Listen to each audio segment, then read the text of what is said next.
Hello out there. I'm excited to see you all. Happy to be here with you today. We are here for a series on the 5 domains of embodiment, and I'm Leanne Mallory. I'm going to be your host today, once again. If you are here and you can hear me on LinkedIn, on YouTube, on any of our channels, go ahead and just pop a quick hello in the chat so that I know we are live, and we'll get started in just a moment.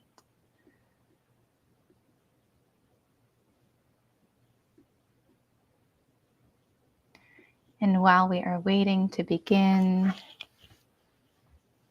if there's anything you need to be comfortable for the next 15, 20 minutes, cup of coffee, glass of water, cozy blanket, go ahead and get what you need. Awesome. It looks like we are good to go on YouTube, on LinkedIn. Thank you, Bailey, for your support as always. All right. If folks are here and you're dialing in, please feel free to let us know who you are, what you're up to. Hey, Kimberly, good to see you. Happy you are here. Old friends and new friends here on LinkedIn. All right, I'm going to go ahead and dive in just so that we can be concise, as you may be on your lunch break if you are here with us in the Bay Area or getting ready for it, if not. And anywhere around the world, we are happy to be with you. Looks like Facebook is on as well. Very good. Okay, y'all. So I'm Leanne Mallory. I am here to be in a conversation about the 5 domains of embodied leadership, stretched out over a series so that we get to do kind of bite-sized pieces of learning over the next few days. I am an embodied leadership and executive coach for the secretly woo woman in the workplace. What that means, being an embodied leadership coach, what that means to me is that, one, I've deeply studied and practiced the art of authentic leadership. How to develop our presence, our power, and our impact by bringing our whole selves to the table at work. And I do not say that lightly. I know that that is not a small thing for many of us, and even a question mark, like, should I, could I, would I want to do that? So really, this is the deep study that I've been in and I'm in with my clients. And I've also deeply studied and am in practice of the art of being human, how to live in alignment with our values, how to build lasting, coherent relationships, and how to honor and take care of our bodies so that we can keep doing the great work we are born to do without all the burnout, which is a pretty big promise. It is a path. It is an experiment. It is a study. But it is possible to not run yourself into the ground and do amazing, impactful work. And for me, the domains of embodied leadership and being able to understand them and track them is part of the solution to that problem. So if that sounds good to you, let's go on a ride together today. Before we dive into content and learning, since we are in a conversation about embodiment here, I want to invite you to take a moment and get in relationship with your body.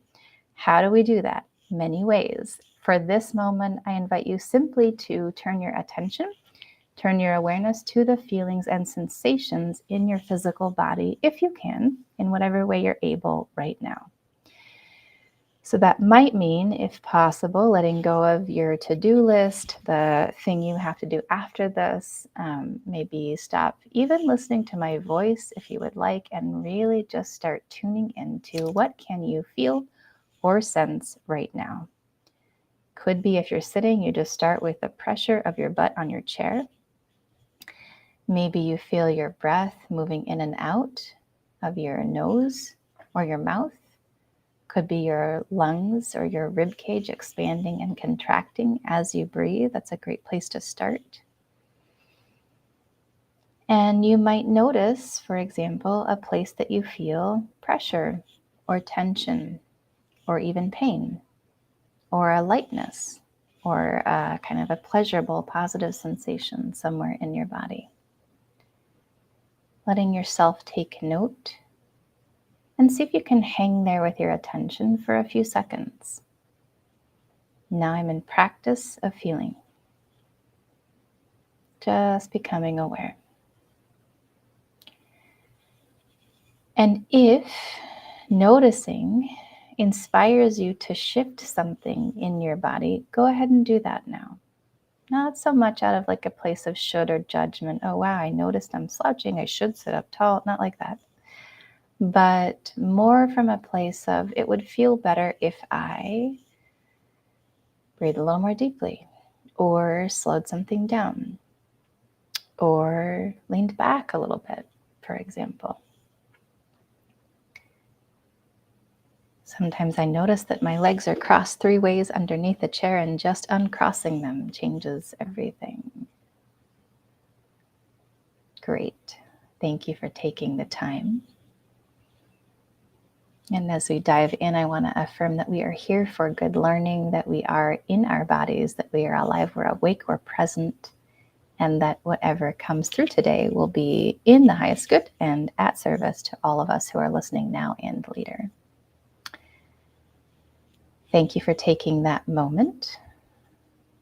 It matters that we slow down for a minute, that we don't just dive in, but that we recalibrate ourselves before we receive information, even if that information is about our bodies and our embodiment.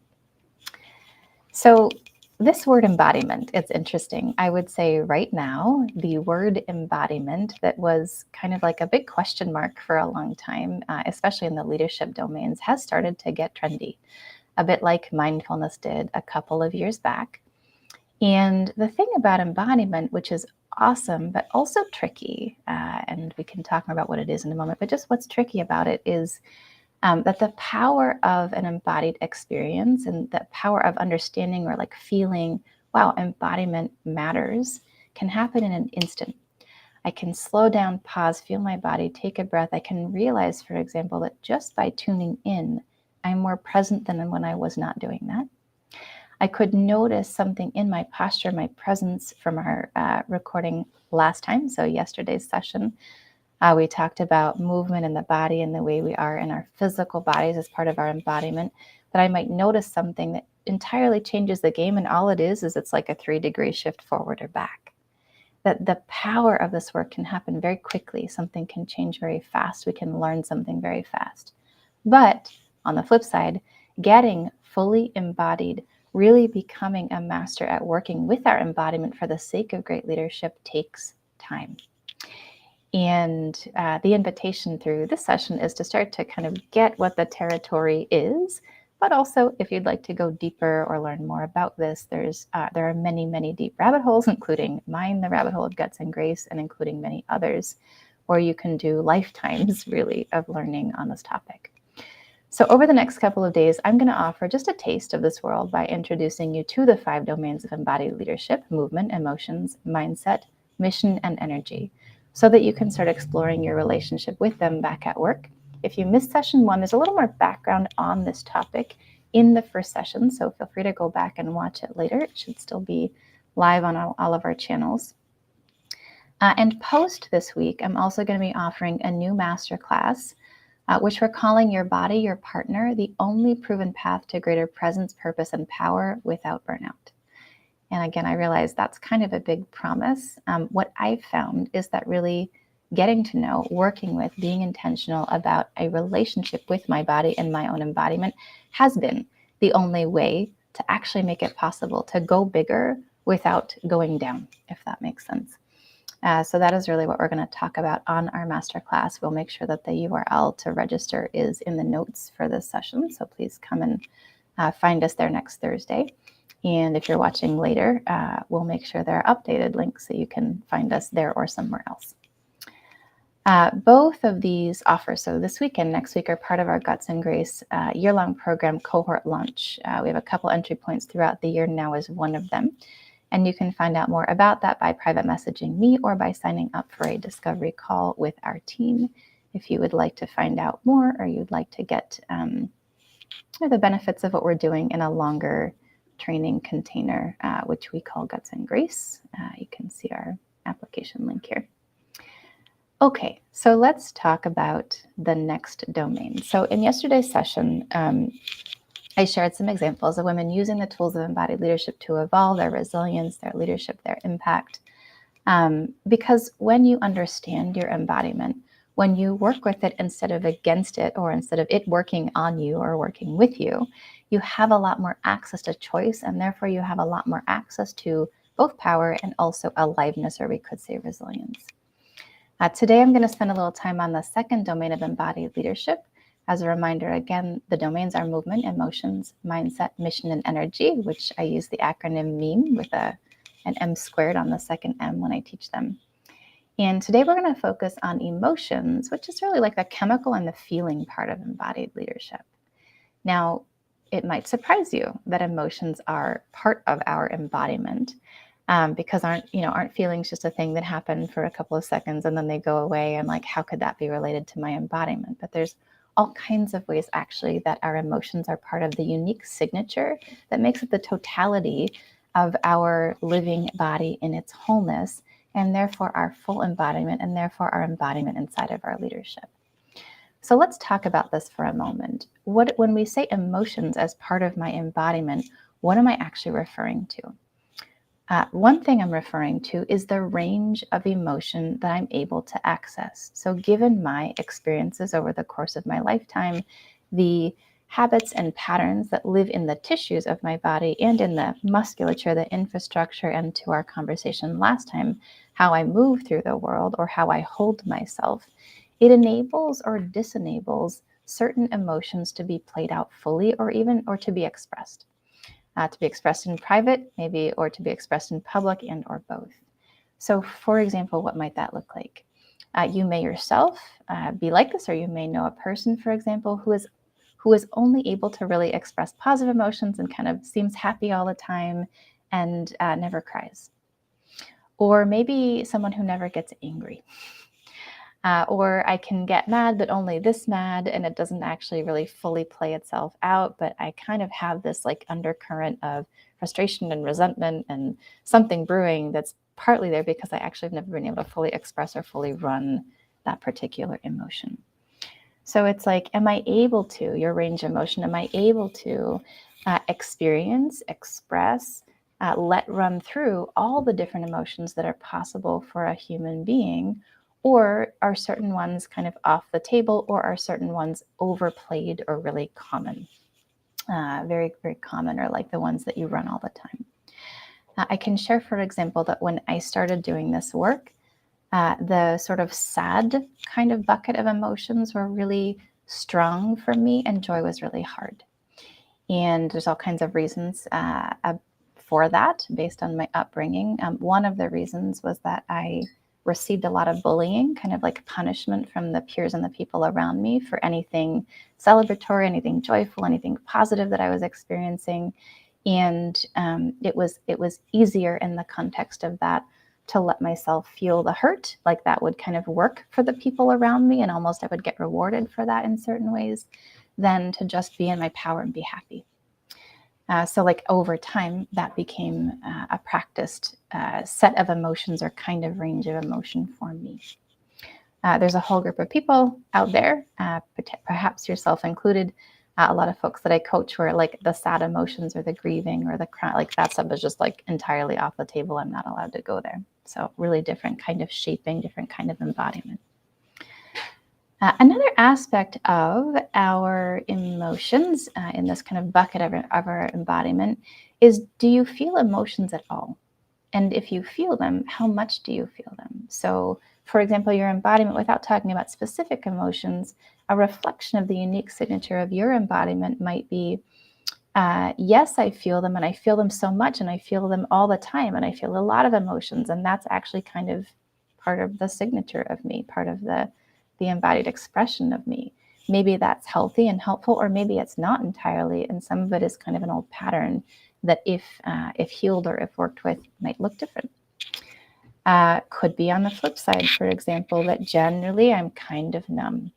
I don't really do a lot of emotions. It's not really been allowed in my upbringing or in the context that I've worked in, or I just hold a lot in because I'm scared of what it would feel like if I were to feel them.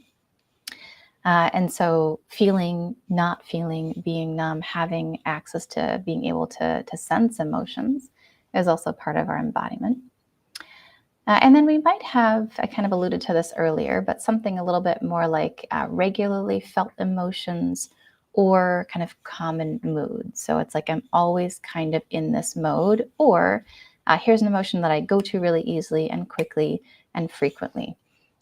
Somebody who's very quick to anger, like anger almost becomes like a signature of their personality, for example, you might say. Or again, someone who tends toward a mood of kind of an undercurrent of low grade or strong depression, for example, might be like an imprinted ongoing kind of a mood. Or like, yep, I get happy and excited really fast, and that's like an easy place for me to go, and people kind of know that about me and know that's who I am. And then last but absolutely not least in this bucket of emotions as part of our embodiment is what are our emotional triggers? When a button gets pushed, I go from 0 to 60 and I go here. So kind of related to where we just were, but let's say not just in general, but in reaction to a certain kind of trigger, a certain hot button getting pushed. There's this place that is my kind of go-to emotion. So all of this might be part of what we would study if we're exploring our embodiment from the bucket of the domain of emotions. And as with all of the exploration that I teach around embodiment and really kind of in these deeper discourses around embodiment, it's not like any of this is good or bad. The question is more like, is it serving? Does that range actually meet the needs of who your team, for example, or who you want to be in your leadership? If you can only go here and not there, does that give you access to be able to respond to all the situations you want to respond usefully to in the work you do in the world, for example? If the answer is no, then there may be some evolution or some growth or some healing to do. Likewise, if you're like, well, I've got this big goal or this big vision for where I want to take my business, the team, our organization, and it asks something more of you than what your emotions allow, like maybe it actually asks you to grieve the loss of a loved one that you haven't fully grieved yet so that you can really be fully present for your team. Or maybe it actually asks you to be able to get excited so that people can feel the palpability of the vision that you have and where we could go, and not just kind of have it fall, a little bit flat when you announce the next big thing. So these are different places where our embodiment and our embodiment of our emotions can either support or can get in the way of our leadership or our growth and expansion as leaders and as businesses. All of this really starts to make up then a unique signature, again, that is kind of good for some things and maybe not so good for other things. So I'll give you just a couple of examples before we wrap today. One example, so I worked with a client a couple of years ago, and she had not a lot of capacity emotionally for probably both, I would say, like positive emotions and like it's almost like this sort of blend of like determination and like and joy that makes for a really good run when it comes to doing something very new. So her practiced domain of emotion was more in the disappointment kind of realm. Like that was disappointment was easy for her. Sustained joy and excitement was harder. And so what you would see in her work was that she had these amazing big ideas. She was a pretty young leader. She was really good at what she did. She had really good ideas, but she would find herself in these conversations where she'd go to pitch to her boss or she'd go to pitch to the senior partners in the organization, something that she wanted to bring forward that really would have potentially transformed the business in great ways. And then they would push back on her or question her, and immediately she'd kind of go to, okay, whatever, never mind. And her whole presence, right, this shows up in the body or the movement part of the embodiment that we spoke about yesterday, but also like the emotionality of it was like kind of a sad, disappointed, let down. And that was a really easy expression for her. But it was happening so often that she didn't actually get the traction with the potentially exciting news that she wanted to bring or excitement that she wanted to take people on the ride of. So as we worked with her, we were really working with, navigating how practiced that was and pattern interrupting some of the automaticity in that let down, disappointed aspect of her emotional range, and then building a container in her own embodiment that could hold or tolerate or express more excitement and then sustain it over longer periods of time. I'll give you another example. So I was teaching at a conference a couple of years back, and there was a leader for whom play and joy and fun were just like not on the table in terms of what leadership should be. She was, again, a great leader. She had a really powerful team. She was doing cool stuff in the world. But she's like, okay, but do I have to have fun? Like, it's just not what I'm built for, not what I like to do. I like to take things seriously. I would say she's probably a little bit further along her career. She was probably like maybe one decade left in her career before retirement. So she was in a way at the top of her game, but she saw more possible.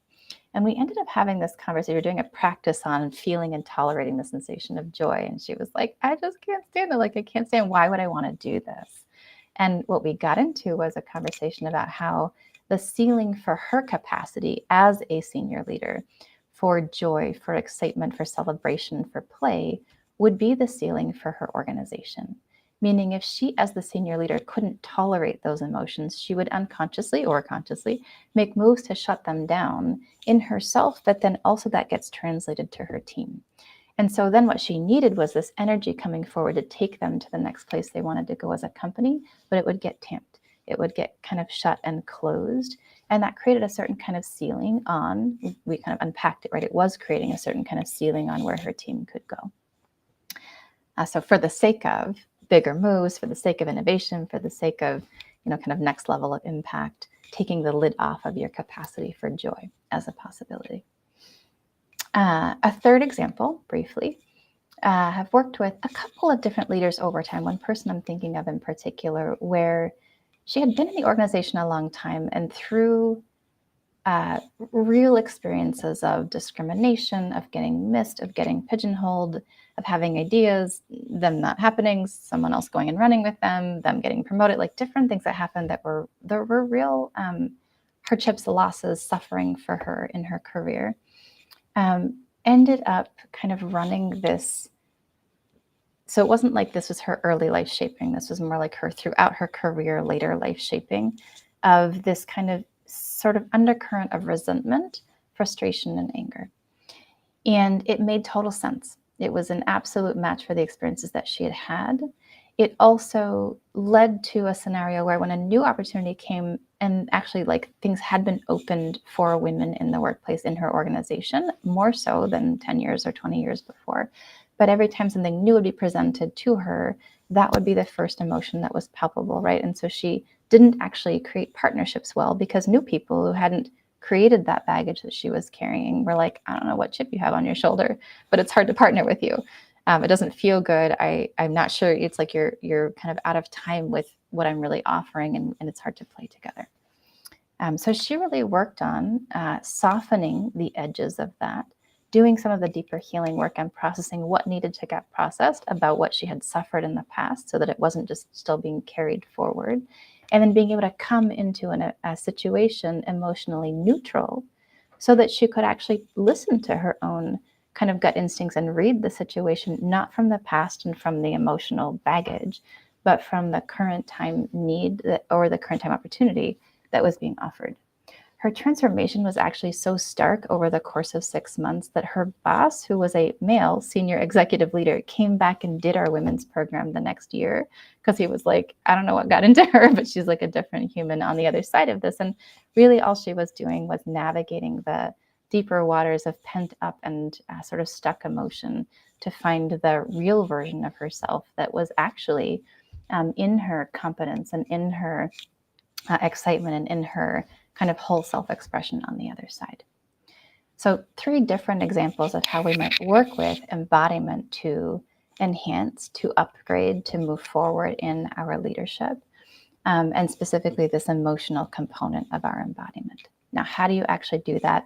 Again, there's more to it than just snap your fingers and it changes. Certainly, this is the work that we do at Guts and Grace, is to really help you learn how to work with your own programming and heal if needed, and or kind of craft and build a new version of the self that where your embodiment really fully matches the mission that you have in the world.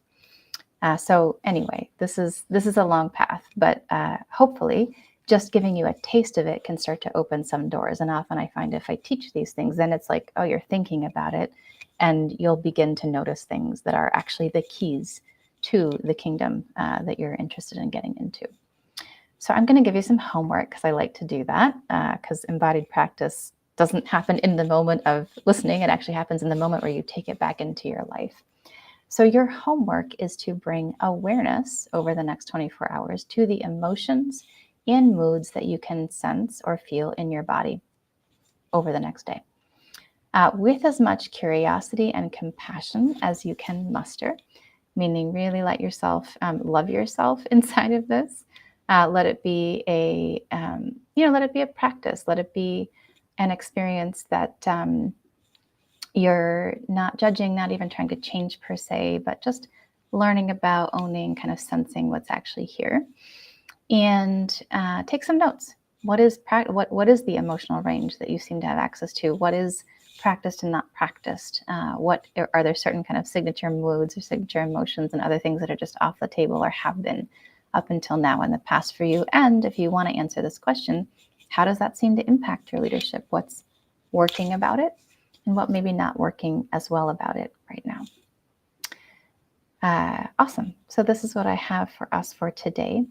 If you would like to go deeper in this work and get kind of another layer of the puzzle of how do I really apply this, I invite you to come to our new masterclass. Again, it's called Your Body, Your Partner, the Only Proven Path to Greater Presence, Purpose, and Power Without Burnout.